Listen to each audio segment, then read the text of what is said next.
Let's start by talking about that strike on three Lebanese soldiers. Two of them were officers. It's, of course, not the first time that the Lebanese army have been the victims, the collateral in Israeli strikes. However, of course, as Israel are supposed to be at war with Hezbollah, not with the Lebanese army and the IDF are supposed to have this shared goal of disarming Hezbollah. So they, in theory, Israel continue to maintain that their army is not the Lebanese, their enemy, is not the Lebanese army, but the Lebanese people are finding that harder and harder to believe and consider strikes like yesterday's one as a show of bad faith. There was also separately a strike on the city of Saksikir yesterday, which is about 15 kilometers from Saida. Saida's the town that's reputed and sometimes dubbed the gateway of the south, and that killed two individuals. We don't know much more about them yet. We know they were women, but certainly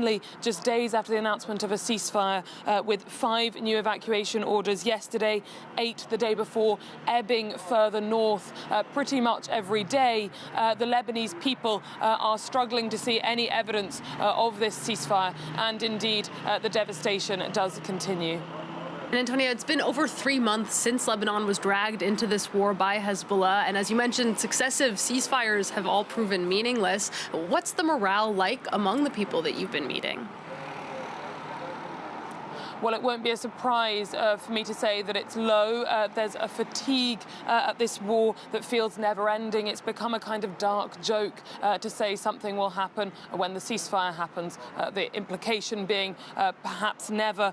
There's a certain helplessness as well, with so many people far from their homes, watching on TV, hearing about destruction that they are far away from. And there's also this enormous grief. We've seen bereavements. We've watched our own fixer, in fact, learning that her relative had been killed in an Israeli strike. He was an emergency services worker delivering bread in a village in the south where there were still people living there. He was delivering bread, and he was one of 5 people killed in a strike.